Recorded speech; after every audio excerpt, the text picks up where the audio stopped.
So glad and honored to be a part of today's event. Thank you, On behalf of East Turkestan Canadian Association, we condemn Chinese illegal occupation and invasion of Tibet. We express our solidarity with our Tibetan brothers and sisters. Thank you. Both Tibetans and people of East Turkestan have been the victim of oppression and a violation of human rights by the Chinese government. The people of Tibet and East Turkestan are facing the same fate under the Chinese communist regime. Being Tibetan is a crime. Being Uyghur is the crime. The practicing religion is a crime.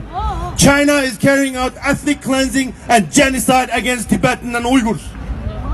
There are about 3 million Uyghurs arbitrarily detained in Chinese concentration camp. There are doctors, engineers, teachers, children, women. Day to day they're dying. As we speak, 3 million Uyghurs being detained. 3 million with the M.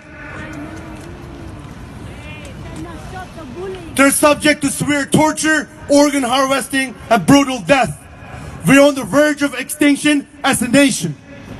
The people of East Turkestan will always stand with our brothers and sisters in Tibet and Tibetan people all around the world. We hope to see one day we will raise our Tibetan flag, we will raise our East Turkestan flag in the freedom, independence of Urumqi of East Turkestan, Lhasa of Tibet. Thank you very much.